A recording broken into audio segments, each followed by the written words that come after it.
Ninguém? Moisés. Sim, Lenita.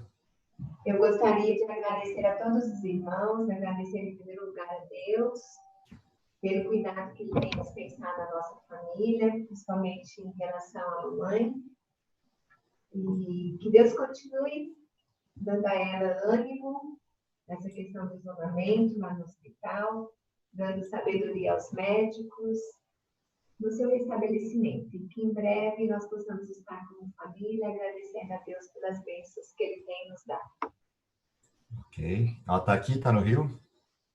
Não, a mamãe está aqui, está em Campinas, está na Unimed Campinas? de Campinas. Isso. Ok.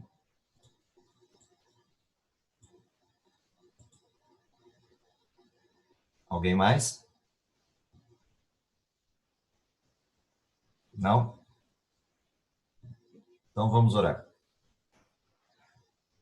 Querido Pai que está nos céus, te agradecemos pelo dom da vida, te agradecemos por estarmos reunidos, apesar das circunstâncias e das dificuldades, em mais um sábado, para podermos partilhar o estudo da lição, para podermos compreender um pouco mais de tua palavra. E para isso pedimos a iluminação do teu Santo Espírito, que nos permita a compreensão clara dos textos dessa semana que estudamos, mas principalmente nos permita a percepção das circunstâncias envolvidas nesse texto, principalmente considerando a época em que vivemos. Abençoa cada um dos alunos da classe nas dificuldades e nos desafios que tem enfrentado durante esse período de crise. Em particular, aqui nos lembramos da mamãe da Lenita, que tu possas estar com ela no restabelecimento dessa doença que tem afligido muitas pessoas ao redor do mundo e que ela possa, em breve, estar com o convívio da sua família e todos felizes por essa condição. Ser com cada um de nós é o que lhe pedimos por Jesus. Amém. Vamos lá. Para não perder o costume, ver se todo mundo ainda lembra como é que faz o estudo da lição, título da lição e verso. Quem pode compartilhar?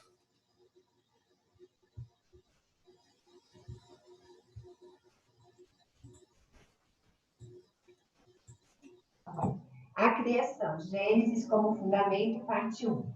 Verso: no princípio era o verbo, e o verbo estava com Deus, e o verbo era Deus. Ele estava no princípio com Deus. Todas as coisas foram feitas por intermédio dele, e sem ele nada do que foi feito se fez. A vida estava nele, e a vida era a luz dos homens. João 1, 1-4. Maravilha.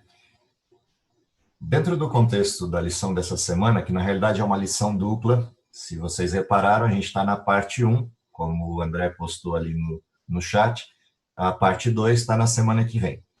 A lição está dividida em 2 blocos. O primeiro bloco da lição é a introdução do texto 1 de Gênesis, na sua demonstração bastante clara a respeito do relato da criação propriamente dito, com uma preocupação principal nesse relato. Essa preocupação principal tem a ver com entender qual o impacto da narrativa de Gênesis 1 e do livro de Gênesis sobre todo o restante da Bíblia.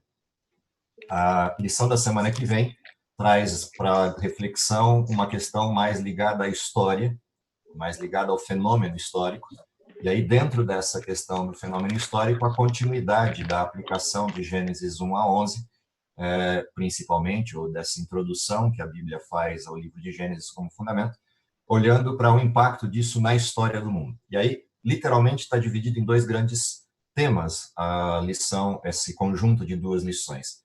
O primeiro tema tem uma essência bastante teológica, ligada àquilo que a gente vem estudando na interpretação do texto bíblico. O segundo tema, uma visão mais técnico-científica, não no sentido técnico-científico da criação, mas técnico-científico no sentido da historicidade bíblica e de como a gente pode confirmar esses modelos de historicidade a partir do Gênesis e fazer as conexões, as ligações entre os fenômenos de Gênesis e a realidade histórica que conhecemos. Então, são 2 blocos interessantes de debate para a gente entender qual é a importância do livro de Gênesis, principalmente os seus primeiros capítulos, em todo o restante daquilo que nós acreditamos, em todo o restante daquilo que nós pregamos e da nossa esperança. Nessa primeira parte da lição, nessa parte 1, e aqui, lembrando todo mundo, apesar da gente estar num esquema virtual, isso não significa que a gente não possa e não deva participar. A ideia aqui é a gente poder interagir enquanto modelo, interagir enquanto discussão da lição. Portanto, se você quiser falar, quiser fazer pergunta, você tem 3 caminhos possíveis. Caminho número 1, você pode colocar a pergunta no chat e se eu não reparar, o Fernando vai me avisando, olha, chegou uma pergunta nova. Segunda forma, você levanta a sua mão, tem aí embaixo no visor de vocês um botãozinho escrito reações. Ali nesse botãozinho reações, você pode levantar a mão, fazer um joinha, fazer um positivo, ou lá naquele botãozinho participantes, você pode ir lá na estrutura do seu nome e levantar a mão. E ao você levantar a mão, a gente sabe que você quer fazer uma pergunta. Ou você abre o seu áudio e faz a pergunta direto. Okay? Qualquer dos fenômenos é válido. Apenas a gente lembra quando você abrir o seu áudio, lembra depois de fechar em seguida, quando você não estiver mais falando, para a gente poder não manter tanto eco na sala. Ok? Então, fiquem livres, façam as perguntas quando quiserem e as interações e interrupções tantas quanto desejarem. Enquanto vocês não falam, eu vou falando, porque eu sou pago por vocês para fazer isso, para ir falando. Então, vamos lá. A primeira coisa interessante na lição dessa semana, ou seja, na abordagem da lição dessa semana, tem a ver diretamente com uma questão primária, que é a gente entender a diferença do relato bíblico, no sentido do Gênesis, de todos os demais relatos que a gente costuma chamar ou a gente atribui a esses relatos a aplicação de serem mitos, de serem lendas, de serem elementos não sustentáveis no mundo real. Como é que eu olho para o livro de Gênesis e o distancio dos mitos clássicos, dos mitos mais antigos que a gente tenha disponíveis no mundo? Essa é uma questão interessante no livro de Gênesis. Uma segunda questão é a gente lembrar que o livro de Gênesis precisa, de vez em quando, pela gente, ser lido com os olhos e com a vestimenta daquele que é cético, daquele que não crê. Para a gente entender minimamente qual é a distância, qual é o espaço que existe entre a gente que, de alguma forma, passou a acreditar ou nasceu dentro de uma cultura de crença do livro de Gênesis, para aqueles que não tiveram essa mesma oportunidade e, portanto, têm várias reservas com relação ao relato do Gênesis. Reservas essas que a gente pode considerar importantes, ou seja, reservas essas que a gente pode considerar bastante sustentáveis. E nessa questão da expressão do relato mitológico, cabe aqui um olhar, uma revisão, pelo menos rápida, da gente sobre essas questões de mito e ver quanto que a gente tem de elementos mitológicos no fenômeno do Gênesis e quanto eles se aproximam de outros relatos mitológicos espalhados pelo mundo. Isso numa parte introdutória do tema da lição. A segunda parte da lição dessa semana é a gente olhar a interconexão que o texto de Gênesis tem com todo o restante do texto bíblico. Então, eu vou começar por essa questão mais primária, que a gente relembrar um pouquinho coisas que, ou na infância, ou mesmo na fase adulta, a gente tem visto a respeito desses elementos mitológicos. E eu queria compartilhar com vocês algumas dessas questões para a gente entender como é que o mundo do ceticismo, de certa forma, tem suas razões para considerar o relato bíblico algo próximo do mito. Para isso, a primeira coisa interessante da gente lembrar nessa caminhada aí sobre a compreensão de como os mitos funcionam ou de como esses relatos mitológicos de alguma forma nos impactam, é a gente ir para a questão mais enfática desse debate, que é a transição que o modelo da filosofia faz a partir, desde o início dela, na tentativa de fugir dos mitos, nos primeiros grandes filósofos, lá na época dos filósofos da natureza, de encontrar respostas naturais para as coisas naturais. E daí vem, em sequência, quase que contínua, embora exista um hiato aí no meio do caminho, chamado Idade Média, mas numa sequência quase contínua da filosofia e da ciência, vem um crescendo de tentativas e de apresentações que, de alguma forma, sustentem explicações naturais para fenômenos naturais. É nesse contexto que mitos e lendas passam a entrar no debate. A primeira coisa interessante é ver o que é um mito e que características ele carrega nessas definições que a gente encontra na área dos mitos. Eu peguei uma delas só para a gente ter como referência e iniciar a nossa discussão. Por exemplo, segundo essa autora, segundo essa referência de definição de mito, mito é a tentativa de definir, ou seja, é uma explicação da realidade que passa por alguns fenômenos. Por exemplo, é uma realidade cultural extremamente complexa, que pode ser abordada e interpretada em perspectivas múltiplas e complementares. O mito conta uma história sagrada, relata um acontecimento que teve lugar no tempo primordial, no início de todas as coisas, o tempo fabuloso dos começos. O mito conta graças ou feitos dos seres sobrenaturais, uma realidade que passou a existir, que seja uma realidade total. O cosmos quer apenas um fragmento, uma ilha, um espaço vegetal, um comportamento humano, é sempre, portanto, uma narração de uma criação. Descreve uma coisa que foi produzida como começou a existir. O que é interessante observar nessa definição, que é muito semelhante a outras definições de mito. Quando você começa a observar o texto bíblico, no princípio criou Deus céus e terra, e você vai seguindo a sequência do relato, os elementos presentes nesse relato são, curiosamente, os mesmos elementos presentes nessa definição. O sagrado, o primordial, a ação sobrenatural sobre toda a realidade, o cosmos, a narração da criação como produzida inicialmente. O texto de Gênesis é isso. Portanto, ele é altamente aderente à definição que as pessoas têm de mito. Se a gente continuasse olhando um pouco mais de perto essa discussão dos mitos na filosofia e na ciência, ainda há uma outra coisa que aparece nessa discussão, que é a abordagem da necessidade que as pessoas têm de um mito.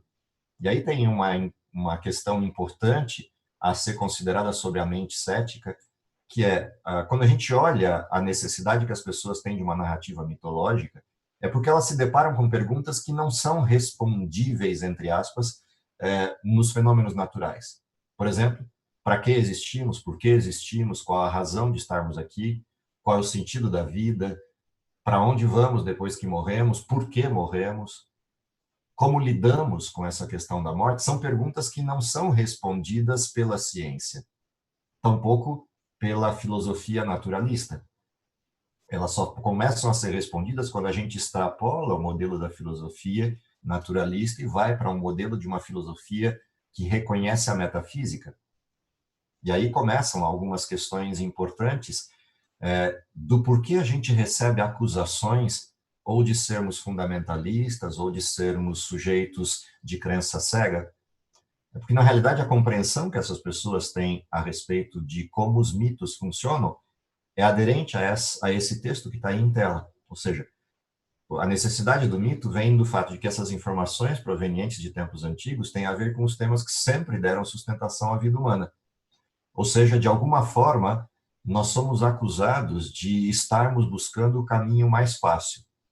Como não conseguimos lidar com as nossas frustrações, frente à não resposta clara na natureza a respeito de alguns eventos que se passam na vida, a gente busca satisfazer a tranquilidade do coração criando um mito, criando uma narrativa que explique essas coisas. Ou seja, as coisas que têm a ver com os problemas profundos do interior humano, com os profundos mistérios e com os profundos limiares da nossa travessia pela vida. Os mitos estão perto do inconsciente coletivo e, por isso, são infinitos na sua revelação. Ou seja, de alguma maneira, a gente é colocado dentro de um ambiente chamado ambiente da fantasia, semelhante às histórias e às narrativas do Era uma Vez, ou as narrativas das fábulas presentes em tudo que é lugar do mundo. Dentro deste contexto de abordagem de que mito seja uma necessidade humana, fica muito confortável para quem está dentro do ambiente da ciência separar ciência e religiosidade, razão e fé. E talvez esse seja o maior impacto que a gente enfrente no mundo atual, fruto da estrutura do que foi a Renascença, a Revolução Francesa, o pensamento cientificista moderno, que foi a cisão completa entre fé e razão. Como se o ser humano pudesse separar essas duas coisas e, enquanto faz ciência, usa só a razão e, enquanto fala de fé, a razão fica de fora. Na proposta bíblica, a primeira coisa interessante da narrativa inteira da Bíblia é que a Bíblia junta esses dois fenômenos, fé e razão, e propõe ao ser humano que a compreensão das coisas relativas a Deus se faça através da razão colocada no ser humano. E se faça através da fé como elemento primário de sustentação da razão. Ou seja, eu consigo pensar porque eu creio, e não o contrário. Eu consigo acreditar porque eu penso. Essa é uma inversão que a Bíblia faz e que é importante a gente ter como elemento bem claro para a compreensão do texto bíblico e das aplicações que ele tem para a vida. Ou seja, diferente do modelo racionalista moderno, a ideia que a Bíblia apresenta como fundamento da capacidade racional é: todo pensamento depende de uma crença primária. E sem querer descer muito ao nível da filosofia, mas é importante como sustentação, a fé é a base de todos os elementos ligados à narrativa bíblica. Não uma fé cega, como propõe o modelo fideísta, mas uma fé que se permite racionalmente a prova, o teste e a experimentação. Ou seja, a Bíblia é um convite à experiência e um convite à ciência. Ao contrário, a ciência racionalista não é um convite à fé, é uma exclusão dela, e é um convite a um distanciamento da narrativa de fé. O curioso é que a mesma ciência que faz isso é a ciência cuja base do método é a hipótese. E a hipótese é uma crença a priori, que depois eu experimento para ver se sustenta. A primeira grande crença que qualquer ser humano precisa desenvolver para começar seus modelos de pensamento é a crença de que ele existe. Ou seja, a gente não começa nenhum tipo de pensamento sem acreditar piamente na realidade de que eu existo e na realidade, com perdão da redundância, de que a realidade existe. Duas coisas que a gente não consegue provar. Você não consegue provar que você existe, você não consegue provar que a realidade existe, você só consegue acreditar nisso.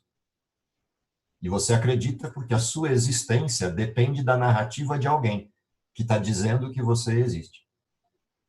E você passa a viver assumindo que isso é verdadeiro.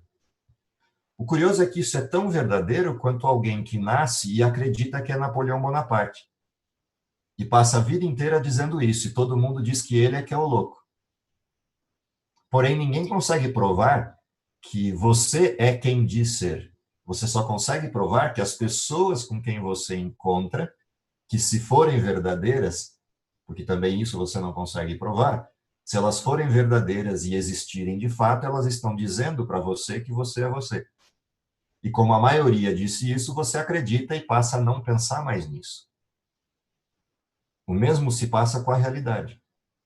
Ou nenhum de vocês já acordou no meio da madrugada ou de manhã, depois de um sonho ou de um pesadelo, suando frio, com os músculos retesados, com o coração batendo a 1000 por hora, e acreditou que aquele sonho era verdadeiro. E quando acordou, também acreditou que havia acordado do sonho. Essa distância entre o sonho e a realidade, está no campo da metafísica, no campo da fé, não no campo da realidade. Porque a realidade é um fenômeno intangível no sentido pleno. Ele depende de um elemento inicial que é fé. É nessa base que a Bíblia apresenta o primeiro relato, que é o relato de Gênesis. O relato de Gênesis, antes de ser um relato científico ou de qualquer coisa parecida, ele é um relato descritivo de algo que Deus fez. E, portanto, é um relato baseado em fé, não em ciência. Aqui está o primeiro elemento que sustenta a estrutura inteira da Bíblia. Ou seja, não adianta eu ficar olhando para Gênesis, cavando Gênesis, buscando ciência em Gênesis. Ele não é um relato científico, ele é um relato descritivo de ação, que é necessário ou eu acreditar que o relato seja verdadeiro ou negar que o relato seja verdadeiro como hipótese inicial. Ou seja, a hipótese inicial da leitura do Gênesis é uma escolha que eu faço. Eu posso escolher olhar para Gênesis como um relato ficcional ou olhar para Gênesis como um relato verdadeiro. O que eu vou fazer depois disso é que eu posso chamar de ciência. Mas o modelo inicial é uma crença na hipótese. É uma decisão que eu tomo de aproximação ao relato, de que ele seja visto com fé ou visto com ceticismo. A partir do momento que eu vou para a ciência, o que eu deveria fazer dentro da ciência é, se eu disse que o relato do Gênesis é um relato em que eu acredito pela fé, então as pesquisas científicas que eu deveria fazer deveriam tentar negar essa hipótese, para ser objetiva a ciência. Idem, se eu disse que eu não acredito no relato do Gênesis, as pesquisas que eu deveria fazer enquanto cientista deveriam negar a minha hipótese ceticista, portanto, eu deveria pesquisar a favor do relato de Gênesis, buscando evidências de que Gênesis fosse verdadeiro. Se eu não encontrasse nenhuma evidência de que Gênesis é verdadeiro, isso significaria que eu chegaria mais próximo da hipótese que eu acredito, que é a hipótese da negação. Idem, se eu sou um criacionista, eu deveria pesquisar o mundo real a partir da negação do criacionismo, para manter sempre objetiva a pesquisa. O que me parece curioso é que parte da cristandade, assim como a esmagadora maioria do mundo cientificista, em lugar de pesquisar a hipótese contrária, quando a gente está falando de questão de origens, eles passam a pesquisar a hipótese favorável, o que leva à perda da objetividade e, consequentemente, a gente varre para baixo do tapete os elementos contrários à minha hipótese. E isso a gente chama de cegueira na ciência. Ou seja, é ciência não baseada em evidências, com perda de objetividade significativa, inclusive. Continuando olhando essa questão do diálogo entre a narrativa do mito, uma coisa que me chama a atenção nos mitos presentes no mundo inteiro e que a gente chama de mito, é o quanto eles são parecidos com narrativas que a gente tem na Bíblia. O que leva a um problema. Será que a narrativa bíblica não é mais um desses mitos? Por exemplo, se a gente começa a observar e viajar por alguns desses mitos espalhados por aí, eles se tornaram bastante recorrentes, porque a Marvel e a DC Comics resolveram trazer esses mitos para a gente de forma bem tangível. Vários desses elementos mitológicos presentes nessas narrativas são elementos que a gente vê presentes na Bíblia. A Bíblia fala de uma divindade lutando contra inimigos. Os mitos, na grande maioria, apresentam isso. Por exemplo, eu tenho de um lado Zeus e de outro lado Ares. Eu tenho de um lado Zeus, do outro lado Hades. Eu tenho de um lado Zeus e de outro lado um filho dele, que é o pai da mentira. Se eu olho o relato bíblico, eu tenho Deus de um lado e tenho o pai da mentira do outro, o inimigo de Deus do outro. Se eu olho as apresentações que as estruturas bíblicas fazem, você vai ver que eu tenho Deus, o Pai, mas eu tenho Cristo, que é o símbolo da justiça. Se eu olho a cultura grega, eu tenho a mesma situação nas divisões das narrativas mitológicas desses deuses. Uma coisa curiosa é que, se você olha o relato dos mitos gregos, os deuses nos mitos gregos têm uma distinção das divindades bíblicas. Na divindade bíblica, a narrativa de Deus é distante da abordagem humana. E mesmo o ser humano tentando descrever Deus e colocando alguns sentimentos na descrição de Deus, como, por exemplo, Deus se arrependeu de ter feito o homem, no caso de Gênesis 6, Deus mudou alguma coisa em relação aos seus sentimentos, como várias narrativas que a gente encontra ao longo da Bíblia. Nenhuma dessas narrativas nivela Deus ao estado humano, com sentimentos puramente humanos. Diferente das narrativas mitológicas, onde os seres divinos são apresentados com sentimentos idênticos aos sentimentos humanos e com modelos de comportamento semelhantes ao humano, como se Deus fosse uma projeção do humano. Aqui tem uma diferença da narrativa bíblica para os mitos usuais, de que, no caso da narrativa bíblica, Deus se distancia desses sentimentos humanos e a projeção não acontece. Aliás, se a gente fosse construir uma divindade, o Deus da Bíblia seria a última divindade que a gente construiria. Porque se Deus tem exigências para com o humano que são contrárias à vontade, e você não encontra amparo nessa estrutura para espelhar sua vontade em Deus. O que não acontece com as narrativas clássicas, onde os deuses apresentam projeções. Outra coisa interessante da narrativa de vários mitos, como por exemplo o reino de Asgard, é a proximidade que esse reino de Asgard tem com as descrições que a gente tem do céu. O que também traz alguma dificuldade nessas discussões quando a gente começa a abordar esses fenômenos do livro de Gênesis ou os fenômenos do livro de Apocalipse. E eu fico me perguntando quanto essas abordagens são cópia do desenho bíblico ou, na acusação externa, o desenho bíblico é cópia dessas abordagens. Outra coisa curiosa desse modelo é quando a gente resolve fazer o inverso e entrar para a narrativa bíblica e fazer o exercício de olhar para ela com um olhar cético. Eu brinquei isso na lição ontem de manhã com o pessoal que estava lá na PAC, que me pediu para fazer uma recapitulação da lição. E aí me perdoa, Josué, por ter que repetir isso de novo para você, mas é só esse pedacinho. Não vai chegar a doer tanto. O que acontece quando a gente olha para a narrativa bíblica pensando com alguém que abriu a Bíblia a primeira vez? E tentando entender a mente de quem abriria a Bíblia para ler a primeira vez, sem nunca ter tido contato com ela. Experimenta fazer isso de maneira honesta e ver como é que você se sentiria lendo o texto. Por exemplo, como é que começa a narrativa bíblica? E aqui o nosso primeiro exercício de partilha. Qual é o primeiro verso? Para ver se vocês ainda estão aí ou não estão dormindo.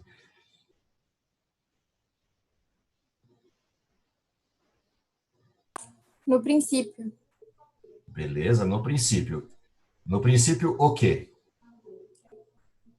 Criou Deus os céus e a terra. Quando? No princípio. No princípio, quando? E houve silêncio na sala por quase meia hora. O nosso primeiro problema com a narrativa bíblica é esse. Ele começa com um texto, no princípio, e se a gente vai fazer as perguntas de uma leitura basal primária, no princípio, quando, a gente fica nesse loop infindável de o que e quando e o que, e a gente não sai dele. O texto descritivo da narrativa da criação não é um texto primário de história, com data e relações temporais, mas é um texto que apresenta uma relação aparentemente indeterminada, no princípio. E aí a gente já começa com o primeiro problema, que é eu não consigo responder ao cético quando, nem que eu quisesse. Então a gente continua lendo o texto, e aí a gente continua lendo o texto e percebe que esse texto diz que a terra era sem forma e vazia, o Espírito de Deus parava sobre a fonte das águas, e essa história que vai se seguindo ao desenho diz que Deus disse, haja luz e houve luz. Viu que a luz era boa, houve tarde, manhã, o primeiro dia. A narrativa segue dizendo, e Deus fez separação entre duas coisas, entre águas e águas, gerou entre elas o firmamento e assim por diante.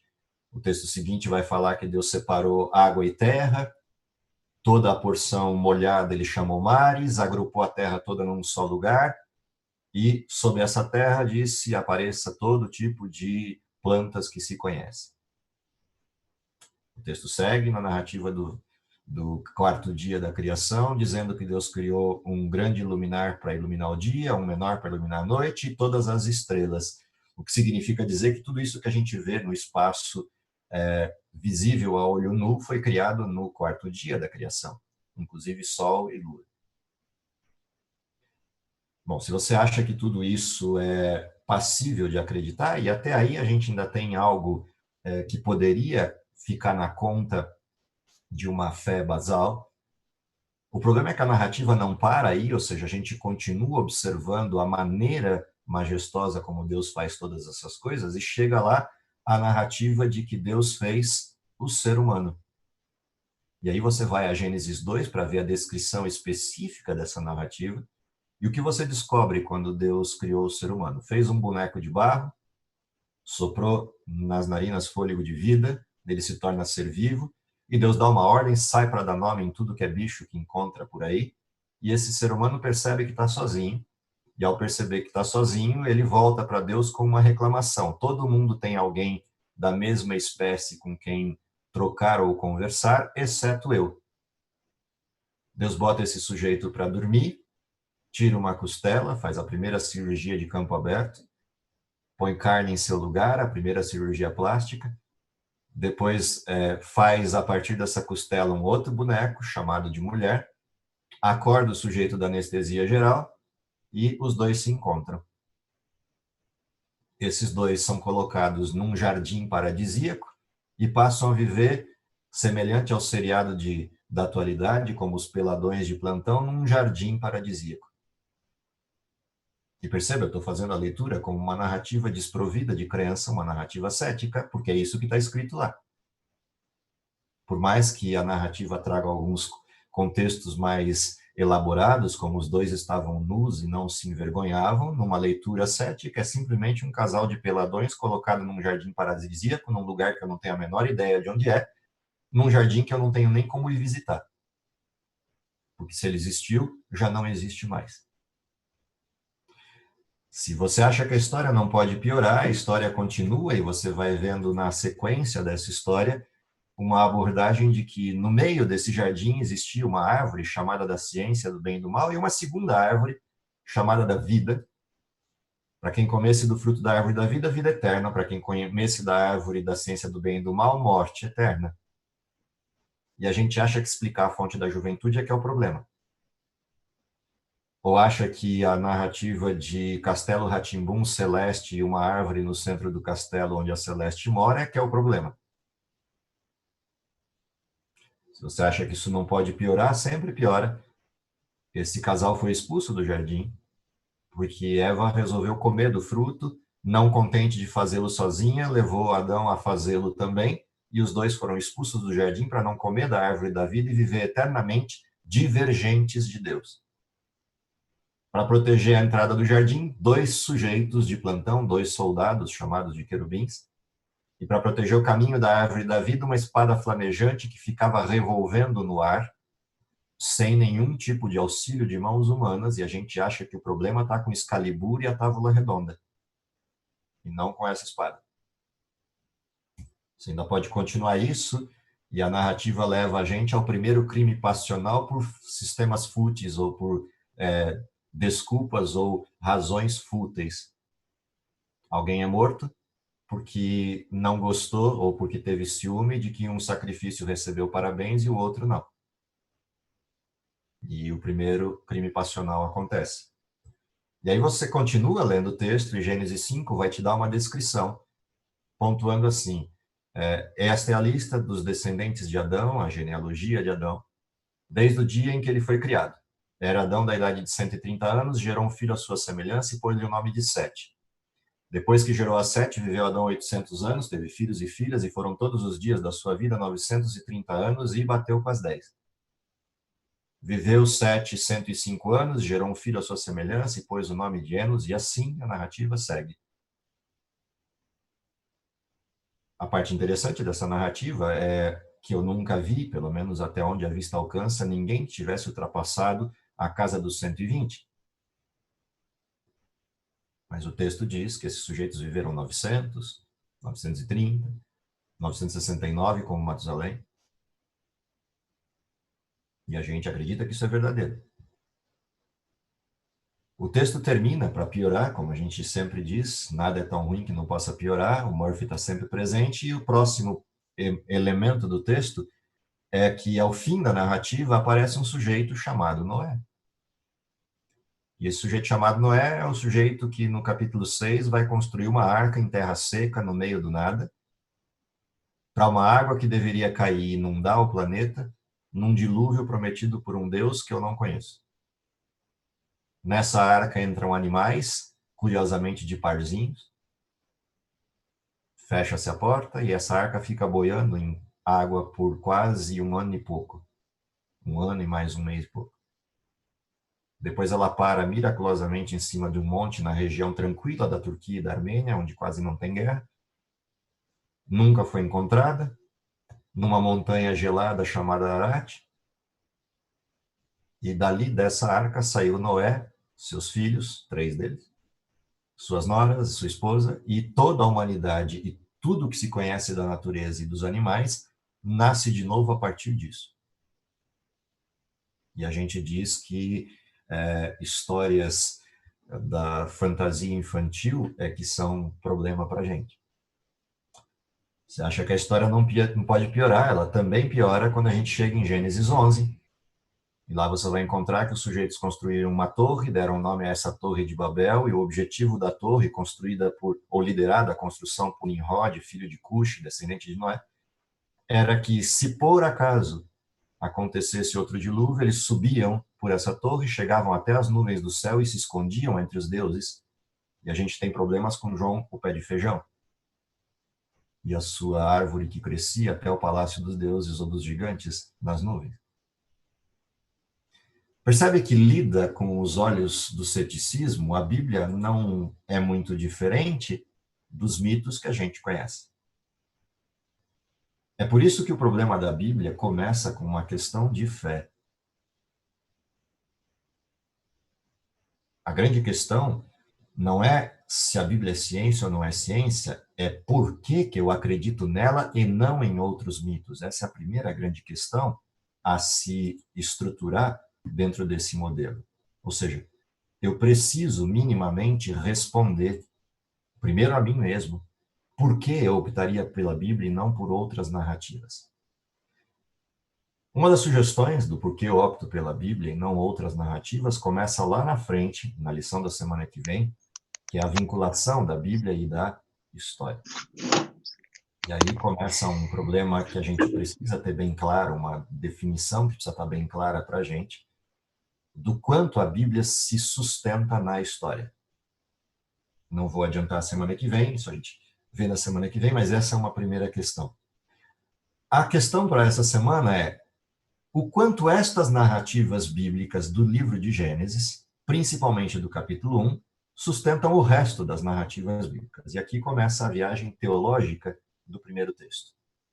A primeira coisa curiosa desse texto bíblico em relação à expressão inicial, no princípio, é que esse no princípio, essa expressão no princípio, ela reaparece em vários textos da Bíblia, correlacionada com algumas outras questões interessantes. Por exemplo, se a gente vai a João, que é o verso para memorizar dessa semana, o no princípio dessa semana, ele apresenta uma relação com o no princípio de João, que está relacionado com uma palavra que João usa. No princípio era o verbo, ou logos, que está relacionado na estrutura do Novo Testamento, mas também no Velho Testamento, em outras abordagens, como em Salmos e Provérbios, há uma palavra bastante específica, que é a sabedoria em ação, a sabedoria em processo. Portanto, quando o texto de Gênesis correlaciona no princípio criou Deus com o no princípio era o verbo, era o logos, era a palavra, a sabedoria em ação. Isso é a tradução como verbo em algumas versões da Bíblia em português. Essa expressão no princípio, ela guarda escondida atrás dela uma questão interessante, que é essa estrutura no princípio ou em princípio, também é compreendida como pelo princípio ou através de, ou por intermédio de. Ou seja, eu poderia pegar a versão do Gênesis e, sem nenhum tipo de comprometimento interpretativo ou exegético, usar na expressão do Gênesis, por princípio Deus criou os céus e terra, ou pelo princípio Deus criou os céus e terra, que é exatamente o que aparece em João, no capítulo 1 de João, quando diz, por intermédio de Jesus foram feitas todas as coisas. E Jesus é chamado de o princípio e o fim, o início de todas as coisas. Ou seja, diferente de uma pergunta de quando, a pergunta a ser feita a Gênesis é por quem. Quando o texto de Gênesis diz no princípio, na realidade é por quem foram feitas todas as coisas. E, curiosamente, João usa exatamente essa interpretação quando diz no princípio era o verbo e por ele foram feitas todas as coisas. É como se eu pegasse a narrativa inicial de Gênesis e, em vez de ser quando foram criadas, eu dissesse assim: por intermédio de Jesus criou Deus céus e terra, a terra era sem forma e vazia, e assim por diante. É assim que João interpreta o texto de Gênesis capítulo 1. E é curioso que ele faça isso. Paulo também, em Colossenses, faz a mesma coisa. E estabelece que foi Jesus quem fez todas as coisas e por intermédio dele tudo foi feito. Portanto, o capítulo 1 de Gênesis é a descrição de quem estava lá e quem fez tudo. E, em certo sentido, por que fez tudo. Diferente de dizer como fez tudo e quando fez tudo. E por isso uma leitura superficial do capítulo 1 de Gênesis às vezes leva as pessoas a perguntas que nunca estiveram lá. E a tentativas de explicações de coisas que nunca foram as intenções do capítulo 1 de Gênesis. O capítulo 1 de Gênesis não é a intenção de descrever como Deus fez as coisas, mas por que as fez. E também não é uma tentativa de dizer quando Deus fez as coisas, mas quem as fez. E, portanto, a primeira grande questão que nasce do capítulo 1 de Gênesis é a definição de trindade. Existiam 3 pessoas presentes na narrativa da criação. O Pai, descrito em João 1,14, o Filho, descrito em João 1, verso 1, e o Espírito, descrito em Gênesis 1, versos de 1 a 3. Portanto, a primeira intenção de Gênesis é dizer, existiam 3 pessoas lá, e uma delas foi o agente por intermédio de quem todas as coisas foram feitas. E este agente foi Cristo, o Jesus do relato de João. Portanto, a primeira questão importante do livro de Gênesis é, sem ele, não faz muito sentido o restante das afirmações que a Bíblia tem sobre criação e sobre divindade. Porque é o livro de Gênesis que introduz isso para a humanidade, dizendo, antes de tudo eram estes 3. Antes de todas as coisas, Deus. Antes que houvesse qualquer coisa no universo, Deus era. E Gênesis abre o texto do verso 1 dizendo isso. No princípio, Deus. Na carona disso, se você vai olhando o restante do texto, a segunda coisa interessante que aparece no texto de Gênesis tem a ver com como a descrição é montada em termos de estrutura sequencial. Se você reparar, a estrutura temporal que se estabelece na narrativa de Gênesis é: e foi tarde de manhã o primeiro dia, tarde de manhã o segundo dia, tarde de manhã o terceiro dia, tarde de manhã o quarto dia, e assim por diante. E termina no capítulo 2, com havendo, pois, Deus terminado no dia 7º toda a obra que como Criador fizer, e aí segue a sequência.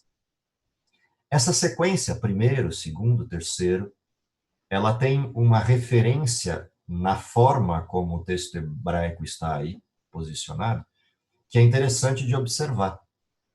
Essa sequência de 1, 2, 3, em lugar de ser qualitativa dessa expressão dia, que é o Yom, que apareceu no estudo da lição, acho que ali na quarta-feira, essa expressão Yom, que é uma narrativa de um dia, ela pode ser um dia num sentido mais amplo, qualitativo, e aí traz algumas dificuldades com relação à extensão temporal da criação, mas quando ela é colocada com uma sequência numeral, primeiro, segundo, terceiro, quarto, quinto, na forma como o texto está em hebraico, ela transforma esse texto num texto de fato literal, descritivo, temporal. Ou seja, o objetivo dessa construção, dessa narrativa, é mostrar teve um primeiro dia, um segundo dia, um terceiro dia, um quarto dia, completos. O que nos leva a um fundamento de várias coisas na estrutura bíblica. Só para perguntar, o Guilherme está com a mão levantada ou só deu um joinha para mim? Se tiver e tem alguma pergunta, pode fazê-la, não tem problema.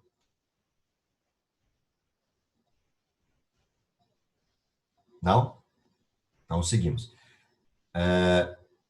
Nessa abordagem que a gente tem de sequência de dias, que o texto de Gênesis vai fazendo, o que está importante e fundamental aí é, primeiro, o estabelecimento de um ciclo temporal. que curiosamente se torna um ciclo temporal arbitrário que vai reger a humanidade desde a criação até hoje. Aliás, essa é uma das perguntas que, dentro do ambiente científico, principalmente da história e da antropologia, a gente às vezes faz, que é de onde veio a semana. Por que que a humanidade continua contando o seu tempo em 7 dias, nessa referência fixa de 7 dias? Essa não é uma referência usual, ela é uma referência arbitrária. E o único relato que explica a origem dessa referência arbitrária é o relato de Gênesis, de 7 dias e de um ciclo contínuo de 7 a partir daí. O que é diferente, por exemplo, dos ciclos que eram usados para controles mensais nos calendários antigos. Há vários calendários antigos que usavam ciclos de 10 dias para fechar meses fixos de 30 dias. E essa era uma referência muito mais precisa de controle de tempo do que o ciclo semanal arbitrário. Outra coisa curiosa é o ciclo semanal ter referências nominais. E essas referências nominais estão todas num nível arbitrário ligados ao 7º desses dias, que é o dia que recebe uma estrutura nominal, o Shabat, o dia de descanso.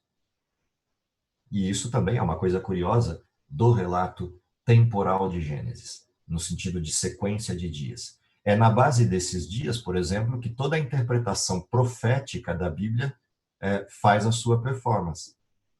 Se você pegar o livro de Daniel, a representação da profecia talvez mais cara ou mais identitária do modelo adventista de interpretação bíblica está em Daniel 8,14. Lembram de qual é a expressão que está em Daniel 8,14? Até quando duram essas coisas? Até 2.300 tardes e manhãs. Que é o que o André pontuou ali, Heródoto Buquerque, é a expressão que está lá. Curiosamente, essa expressão tarde e manhã, ela é interpretada por muita gente hoje no cristianismo como sendo uma ligação direta aos sacrifícios. Afinal de contas, o capítulo 8 de Daniel fala de sacrifícios contínuos, retirados, ou o contínuo do sacrifício retirado. E a tendência de muita gente é atribuir aquele texto ao que acontecia nos sacrifícios de Israel. Porém, eles se esquecem de um detalhe. Os sacrifícios de Israel não aconteciam nas tardes e manhãs. Os sacrifícios de Israel aconteciam numa ordem inversa, manhãs e tardes, em todos os textos que relatam o sacrifício. Portanto, essa expressão tarde e manhã, usada por Daniel, ou chamada por Daniel, no seu texto, ela referencia algo que aparecia no texto de Gênesis 1. E foi tarde e manhã o primeiro dia, e, portanto, 2.300 tardes e manhãs é 2.300 conjuntos que formam o Yom, um dia completo. E, portanto, 2.300 dias, e não a metade disso, como aqueles que olham o sacrifício propõem. Percebe que a base da interpretação profética também está em Gênesis 1. Essa compreensão do dia, do que significa dia em profecia também. Dentro dessa estrutura de ligação, outra coisa curiosa é que esse ciclo semanal tira uma série de acusações no cristianismo pós-moderno em relação ao sábado. Por exemplo, uma das principais acusações do modelo protestante e, inclusive, do modelo católico, a questão da guarda do sábado, é uma aplicação à lei mosaica de que o sábado foi instituído na cultura israelita e ele é essencialmente judaico. É o livro de Gênesis que derruba essa tese, porque o sábado não foi instituído na lei de Moisés, o sábado foi instituído no último dia da criação, no capítulo 2 de Gênesis. É nesse relato do capítulo 2 que a gente tem a expressão, havendo, pois, Deus terminado no dia 7º a obra que como Criador fizer. Portanto, ali se sustenta toda a nossa crença a respeito do sábado. O sábado é uma ordem direta de Deus, cujo mandamento apenas traz uma referência de coisas que a gente esqueceu de fazer. Lembra-te do dia do sábado. A gente continua a abordagem de Gênesis. É em Gênesis que você tem a instituição de família. É no capítulo 2 de Gênesis que você tem a criação do desenho familiar. E é no capítulo 1 de Gênesis que fica evidente curiosamente, a maneira como Deus escolheu se revelar ao ser humano. Em Deus não há o desenho de paternidade e filiação, porque Deus sempre existiu, mas ele escolheu se apresentar às criaturas como Pai, como Filho e como Espírito. Quando o texto de Gênesis 1:26 diz: "E façamos o homem à nossa imagem", essa referência plural, Pai, Filho e Espírito, está reproduzida na pluralidade da criação humana. Esposo, esposa, ou pai e mãe e filhos. Porque a ordem de Deus é: sede fecundos, multiplicai-vos e enchei a terra. E, portanto, essa mesma estrutura tríplice da divindade, por analogia, se referencia na semelhança da criação humana. E é interessante observar isso ao longo da Bíblia. O Espírito Santo sempre tem características que estão ligadas à maternidade, ligadas à mãe.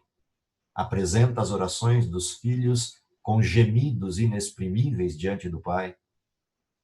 Jesus foi gerado do Espírito Santo e é filho de Deus. Assim como ele é gerado em Maria, filho, entre aspas, de José. Essas referências persistem na Bíblia. Se você olhar a estrutura do modelo familiar, ela curiosamente está no centro da lei. E se você observa a lei de Deus, tem duas referências primárias na lei de Deus. Mandamentos que começam com advérbio não e mandamentos que começam com uma afirmação ou uma proposição imperativa.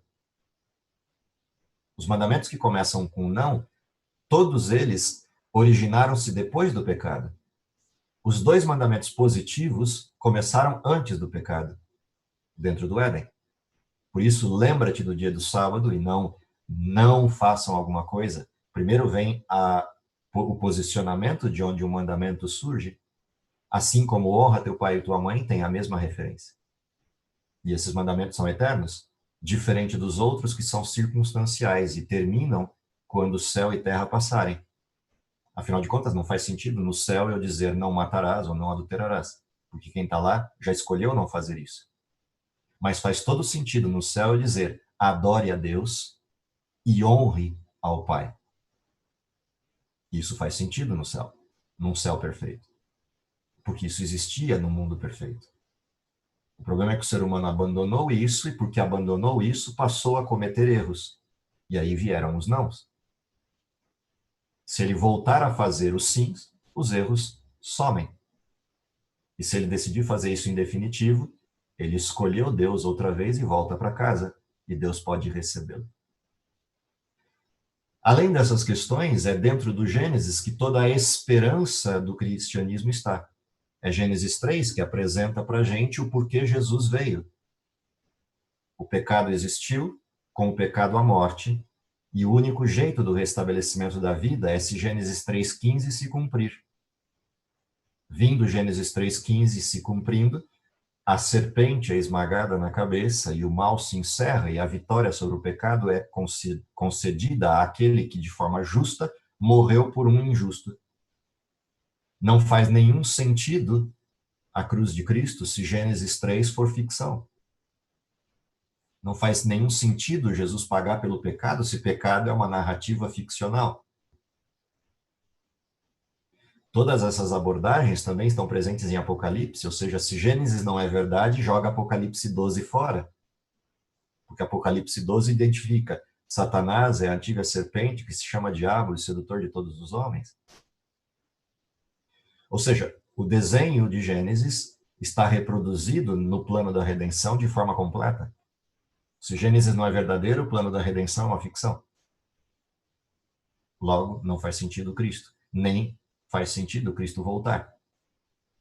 Toda a esperança baseada no livro de Gênesis, que aponta, por exemplo, para o nome de Noé e para a profecia relatada em Enoque, ela está presente em todo o texto de narrativa profética bíblica. Se Enoque é um personagem ficcional e Noé também, então a narrativa profética de esperança baseada nos nomes deles também não faz sentido. E a gente podia continuar o resto do dia relembrando detalhes do livro de Gênesis, mas o mais importante de perceber que a narrativa bíblica está atrelada ao Gênesis é que nada mais faz sentido na Bíblia se esses 11 primeiros capítulos forem apenas uma ficção. Ou seja, pode literalmente jogar a Bíblia fora, se jogar Gênesis 1 a 11 fora. E essa é a primeira provocação da lição dessa semana. O quanto para a gente isso é claro. Lembra que o texto bíblico diz, a gente deve estar sempre pronto a dar razão da fé, a expressar de maneira racional por que cremos. O fundamento de Gênesis é um dos elementos principais para essa explicação da parte racional da fé, ou seja, para dar razão da fé. É Gênesis que dá o sentido da vida e responde às perguntas últimas da história humana. É Gênesis que responde por que o mal existe e por que morremos. É Gênesis que responde porque isso não é o fim de tudo. E é Gênesis que demonstra quais eram as intenções de Deus abandonadas pela humanidade. Isto, somado ao que a gente vai ver na semana que vem, que é a questão histórica, dá a robustez do porquê a fé cristã não é cega, do porquê a fé que temos não é baseada em ficção. O primeiro elemento, como eu disse nessa semana, é um elemento de sustentação da fé no sentido teológico, para a gente perceber que ou a gente entende Gênesis, ou a gente joga fora o resto. Na semana que vem, a gente vai responder a questão do ceticismo. Como é que eu derrubo as acusações que o ceticismo faz à narrativa de Gênesis como se fosse mais uma das lendas, e o quanto no campo das evidências eu posso avançar para perceber a narrativa de Gênesis numa das ciências mais tranquilas de se discutir no fenômeno bíblico, que é a história. Afinal de contas, a Bíblia é um livro de narrativas de história. Portanto, eu não deveria me preocupar tanto com a questão físico-química e biológica da descrição, embora eu possa fazer isso de forma bastante alongada em Gênesis, o quanto a estrutura do Gênesis está fixa, de maneira impressa na história do mundo. E essa é uma parte interessante de observar do livro de Gênesis como uma resposta ao ceticismo. Como última provocação, a gente volta à razão do texto inicial da introdução da lição para terminar. Por que o texto de João 1 é o texto que abre a lição? Por que essa escolha do autor da lição para olhar para a estrutura de João capítulo 1? Qual é a grande questão nesse texto? A grande questão nesse texto é que o texto de João capítulo 1 traz uma questão. Veio para os seus, e os seus não o receberam. Então deu poder de serem chamados seus filhos a todos aqueles que venham a crer no seu nome. A parte interessante da escolha de João 1 ligado a Gênesis é que desde o início do mundo a humanidade tem um pai. Jesus é o pai, no sentido da criação. Neste contexto de Jesus sendo o pai na abordagem da criação, em algum momento da história Jesus é negado. E João traz à tona de que negar Cristo é negar a própria identidade. Ou seja, deixamos de ser humanos. E o convite de Cristo é, você não quer voltar a ser humano? Se você lembrar, Lucas deixa isso muito claro. Quem quer seguir a Jesus tem que fazer algumas coisas. A primeira delas é negue-se a si mesmo. A segunda, na sequência, é toma a sua cruz. E a terceira é vem e me segue. A narrativa de João, capítulo 1, é exatamente a mesma. A de Apocalipse 3:20 é exatamente a mesma. E a de Gênesis é onde tudo isso começou. Muitos têm criticado esse texto da Bíblia, que diz negue-se a si mesmo, como sendo uma negação da personalidade. Psicólogos da atualidade dizem que isso é uma afronta à identidade humana. A Bíblia diz não. A Bíblia diz o ser humano deixou de ser humano e se rebaixou abaixo, me permita o pleonasmo, a redundância, abaixo da natureza. Romanos capítulo 1 deixa isso muito claro. Quando o ser humano abandonou a adoração a Deus, ele se tornou abaixo, ele se posicionou abaixo do mundo natural. O convite de Deus é que o ser humano volte à sua posição. Negue isso que você é hoje, esse ser inferior que você se tornou, e volte ao nível que eu te criei. E essa é a proposta, e esse é o convite de Gênesis como fundamento. Ou seja, Gênesis é o degrau em que eu posso subir para voltar a ser aquilo que Deus queria que eu fosse. E essa é a provocação da lição dessa semana. O que eu espero é que a gente, podendo voltar a esse texto, e o meu conselho para vocês é, se você tiver um tempinho, leia esse texto de Gênesis de novo em duas narrativas interessantes. História da Redenção, aliás, três narrativas. História da Redenção, primeiro e segundo capítulo. Patriarcas e Profetas, primeiro e segundo capítulo. E o livro Educação, o primeiro e segundo capítulo.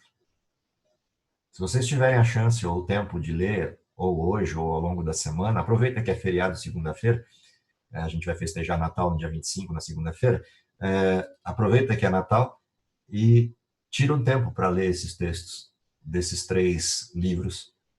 E ali você vai ver os detalhes intrincados e imbricados na natureza humana, na forma como Ellen White reproduz essas narrativas da criação por aspectos diferentes. O aspecto educacional, no sentido do desenvolvimento do ser humano e restauração da forma original, os aspectos da criação em si e os detalhes das características que Deus implementou, que estão muito claras no livro Patriarcas, e as alusões disso com o plano da redenção no livro História da Redenção. Vale a leitura, vale relembrar essas histórias para quem tiver o desejo de aprofundar e a vontade de enxergar essa parte mais teológica do fenômeno do desenho. Então, Gênesis 1, 2 e 3, respondendo a pergunta da Dani, sim, Gênesis 1, 2 e 3, à luz desses capítulos que eu pontuei nesses três livros, livro Educação, de Ellen White, livro Patriarcas e Profetas e livro História da Redenção. E vocês encontram na internet, os livros já são domínio público hoje, quem não os tiver de maneira física em casa, entra lá no site Ellen G. White, egwritings.com, você vai encontrá-los lá, ou no site da CPB tem também link para isso, é fácil você encontrar esses livros. Okay? Esse é o meu convite a aprofundamento para vocês entre hoje e a próxima semana. Okay? Alguma dúvida, alguma pergunta que alguém queira fazer? Respondendo ao Eric aí na tela, o link para a próxima Escola Sabatina é o mesmo, a classe persiste com o mesmo link para facilitar para todo mundo, ok? Então, próximo sábado e próximos sábados, a gente continua se encontrando no mesmo endereço do Zoom, ok? Para facilitar para todo mundo. Alguma pergunta, alguma colocação que alguém ainda queira fazer? Respondendo a Renata, sim, nós temos reunião do Nada a Ver hoje à tarde, a partir das 4h30. Posso repartir o link para quem quiser, o Fernando também tem, para quem estiver no grupo aí, a gente compartilha o link da reunião de hoje à tarde do Nada a Ver, que acontece todo sábado à tarde, a partir das 4h30, para quem quiser, que é uma reunião de perguntas abertas e perguntas e respostas sobre qualquer tema linkado à Bíblia, para quem quiser participar. Serão bem-vindos aqueles que estiverem aí. Ok?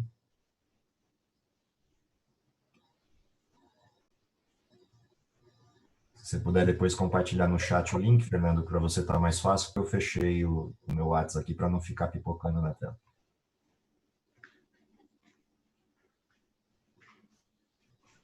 Ok? Se estamos todos listos, vamos orar. E espero que vocês tenham um bom restante de sábado. E uma boa semana para todos.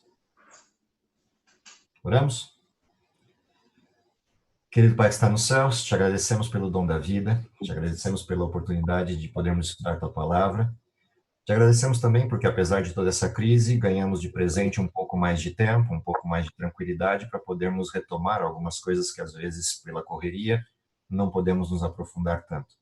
Ser com cada um dos que participaram hoje, desta classe ou das demais classes da igreja, para que possam ter compreendido a essência do que o texto de Gênesis nos apresenta, mas principalmente como uma provocação, para que possamos, no mundo de hoje, com tanto ceticismo e agnosticismo espalhado pelas diversas teses de ciência e social, que possamos ter uma resposta clara do Evangelho, uma resposta clara da Bíblia aos anseios humanos e às necessidades humanas. Que isso possa ser a nossa realidade e, principalmente, que possamos apressar a tua vinda e ainda vê-lo voltando em nossos dias, é o que lhe pedimos por Jesus. Amém. Bom sábado para todo mundo e nos vemos no sábado que vem, às 10h30. Um abraço para todos.